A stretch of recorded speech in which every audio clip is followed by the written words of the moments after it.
Good afternoon, everyone. My name is Hannah Chung, and I am a staff attorney at API Legal Outreach.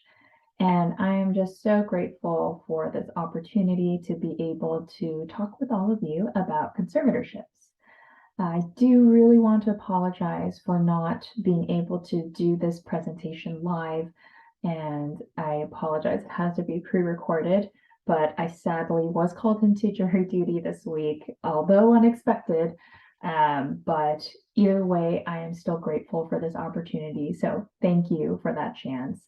And I really do want to give my thanks to Junko, my colleague, Greg, and Jeremy for setting up the API Elder Abuse Task Force.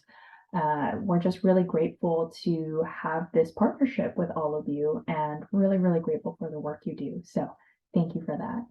And today I will be talking about conservatorships, but I do have to note I am in no way an expert on this conversation. So, but I will go ahead and do this presentation. And in the event you have any questions afterwards, I know the team will be able to answer any questions you have. And in the event you do have a case-specific question, you are more than welcome to contact us afterwards as well. All right. So we'll go ahead and get started. So what are we covering today? We do have quite a bit of topics to go through today, but I promise I will keep it within the time frame. So that will probably mean there's some holes. And if you have any questions, please let us know at the end.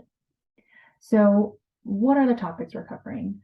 We're going to go over what a conservatorship actually means, and what's the difference between a conservatorship and a guardianship.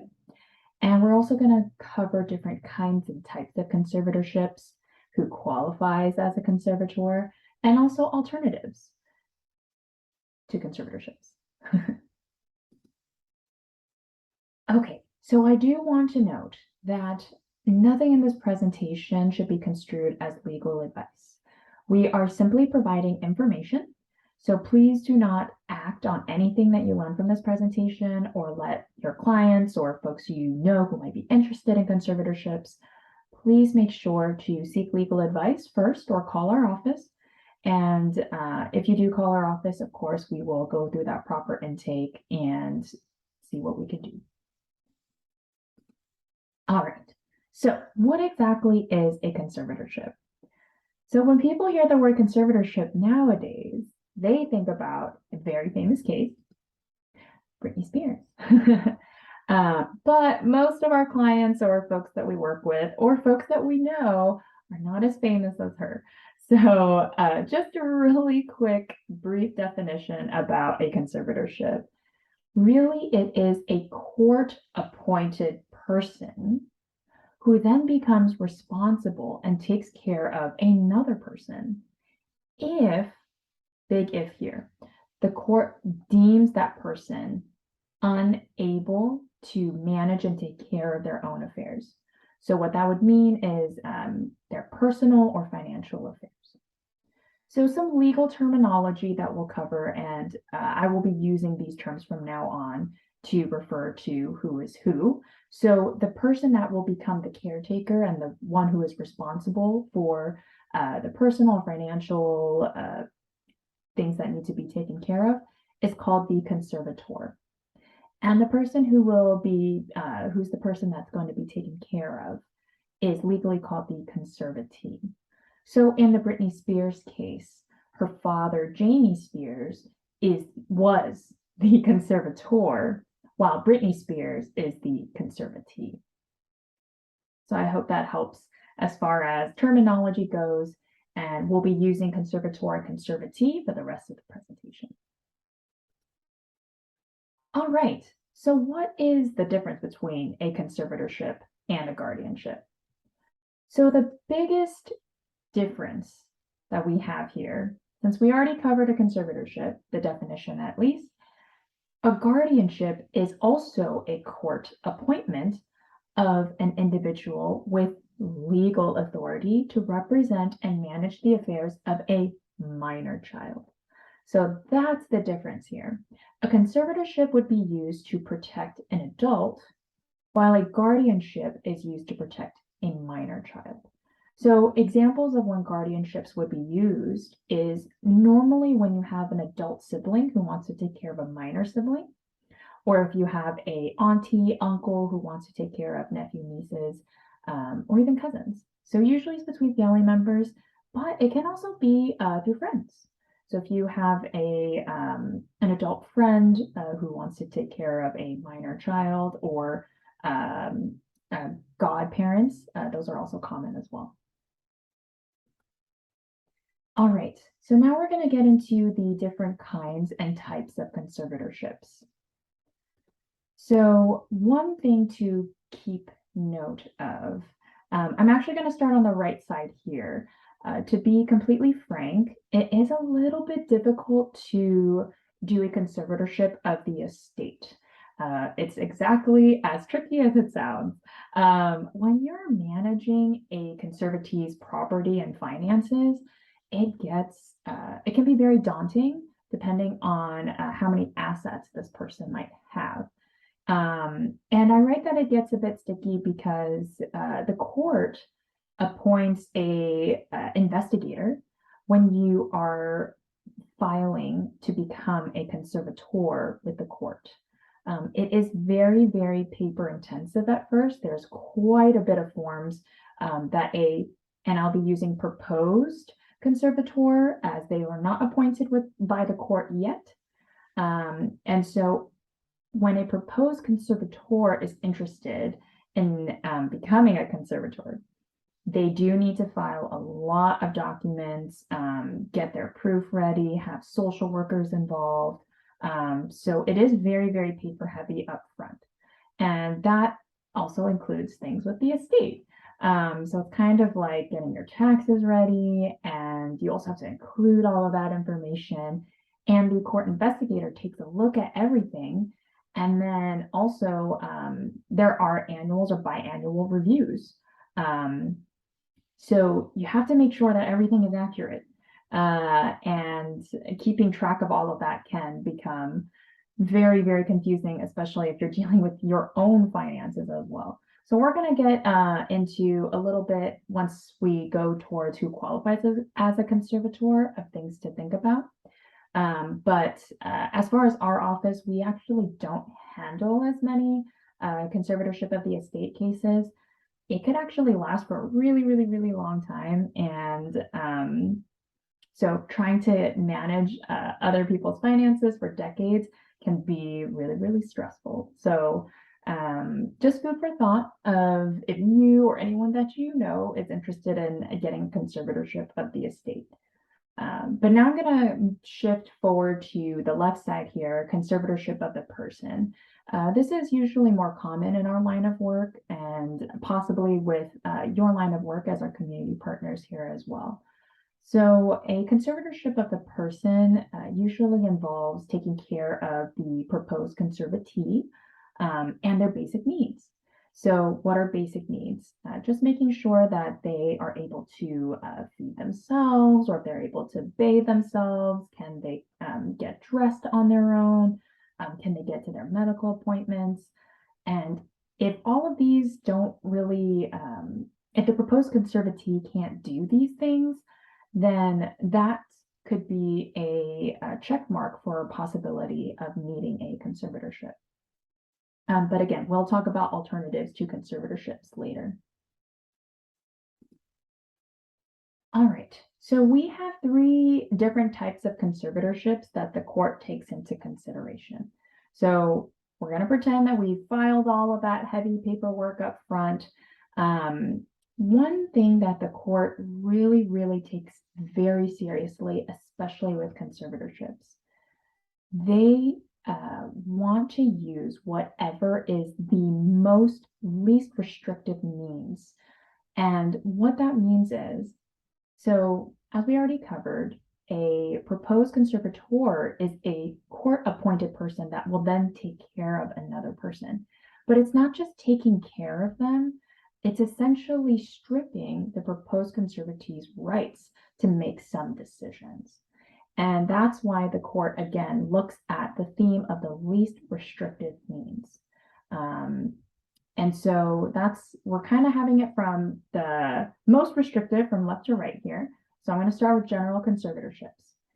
Usually a general conservatorship is used for adults who really, really can't take care of themselves with any basic needs. So this could be a significantly elder client or someone that you know who might be a little bit like their memory might have faded, and so they're really having a hard time figuring out how to eat, how to get dressed, to communicate. Or it could also fall into someone who has a little bit more severe developmental disabilities. But then that's also a good segue into this middle column here, which is the limited conservatorship. And this is usually set for adults with developmental disabilities, but they are able to, let's say, get their own job, or they're able to go to school. Again, notice here that they are able to make decisions. They're not being completely stripped away of rights. They may be able to go to their own doctor's appointments, but why they might need a conservatorship here is because they may struggle with communicating with their doctor. They may not know what medications they need. They may not know what follow-up they'll need to do. And so they might need a conservator to assist with that. And so the court also will help make that determination along with the investigator of what type of conservatorship might be applicable for your case. So don't feel like you need to have everything figured out in the beginning when you file everything. And that's what's also nice about it. You don't have to see the court process as intimidating or daunting. It can be seen as a partnership in a way where the court will work with you. And then also let you know whether or not a conservatorship is not applicable in your case. So again, that's something to think about, but it's usually better if you're not sure to call a legal agency and get some advice before filing anything with the court. And then the very last column here we have is the absolute most restrictive. We usually don't handle these types of cases, but it is called the Lanterman Petrus Short Conservatorship, or LPS for short. This is usually used for individuals who have very severe mental health conditions and need restrictive living arrangements. And usually what restrictive living arrangements means, they're usually put in a ward, and then they have very strict medications that they have to take, possibly food intake, and things like that. So these cases are usually put into the Court of Appeals. And so, yeah, it's, again, most restrictive means, and I don't believe it's too common, but it is there. All right, so who qualifies as a conservator? There's actually no law or statute that defines what is a qualifying attribute to be a conservator, but you know, it is ultimately the court's decision. They're going to be the one who determines if you, as the proposed conservator, or someone else you know, is appropriate. But before really considering taking that big step and responsibility to be a conservator, you really should ask yourself these questions.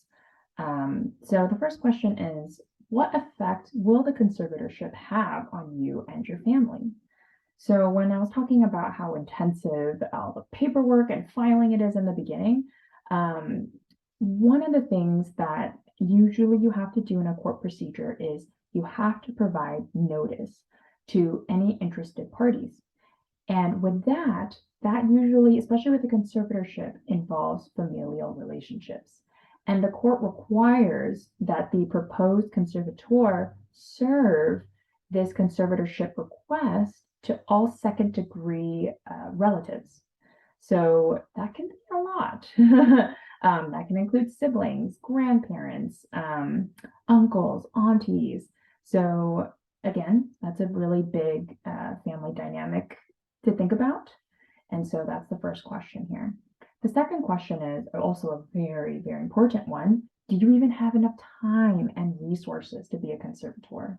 You are essentially taking over not just your needs that you need to take care of, but someone else's. And are you also financially able to do that too? The third question is, are you going to be able to meet your responsibilities as a conservator?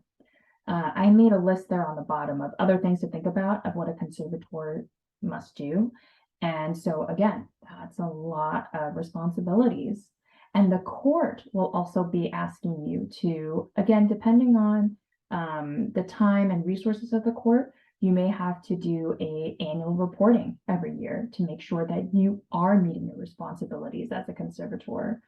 So you're going to have to take time off of work to make sure you can go to court. And sometimes the investigator may do a surprise pop visit to just make sure everything's okay. So lots of things to think about. And also, again, a very big responsibility if you are seeking to become a proposed conservator. All right, so what are some other alternatives? And I'm going to talk a little bit also too in the next slide about potential cons of conservatorships. So we touched a little bit on it already, but let's talk about some alternatives first. So a conservatorship may not necessarily be needed if the proposed conservatee is able to make informal personal care arrangements. So, for example, maybe they just need a caretaker to help assist as far as cooking meals, as far as taking to doctor's appointments. They may not necessarily need a court-appointed conservator to take care of all of that. So that's something to think about. And that's also, again, where you guys come in as far as our community partners. So thank you for that. And then also another alternative could be that they planned in advance for something that in the event that they do become incapacitated. And so some examples here that I've listed under other, it could be a healthcare directive. So that's something that the proposed conservatee can speak to their doctors, physicians, family care can talk to about. Or they can appoint someone as what's called their power of attorney, which is also something our office assists with. So if you have any questions about that, again, please feel free to contact us. But there are two different kinds of power of attorneys. There's a healthcare power of attorney where the proposed conservatee can appoint someone to, in the event they become incapacitated, that person will then become the power of attorney to make medical decisions for this person. And there's also a power of attorney for finance, which essentially falls into the same realm of, again, if the proposed conservatee becomes incapacitated, the appointed person will then become the power of attorney to make those financial decisions. And that can be whatever the proposed conservatee chooses between those two power of attorney documents. Other suggestions could again be they can appoint a representative payee through the Social Security Administration, or they can appoint another person to take care of their public and private pension plans. So again, if you have any other questions about those alternatives, please call a legal agency or office, and we could kind of look into seeing if a alternative would be better than trying to look for conservatorship. And also in the event that you are married or the person that who might need a conservatorship is married, usually community property comes into play here. And I'm not going to get into that in this presentation, but just something to think about. All right, so let's just briefly touch on some disadvantages of getting a conservatorship. It really is pretty time consuming and complicated. And it's not only time consuming up front and trying to get everything together and file things with the court, but even waiting. It could take up to 6 months for you to actually get a court date. And so if you need something right away, you can file what's called a temporary conservatorship. But again, it's really, really time consuming up front. It could be very stressful. And again, it could cause conflict between family members, friends, things like that. And it is costly. You do have to pay a filing fee if the proposed conservatee does not receive any public benefits.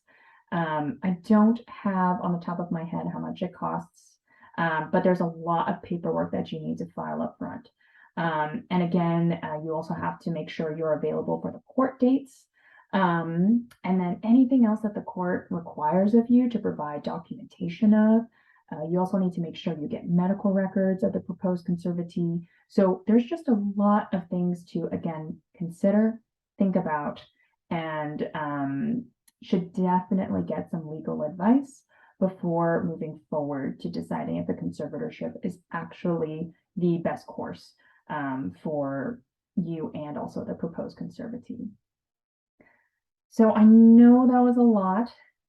So I really, really, really appreciate everybody's time and attention.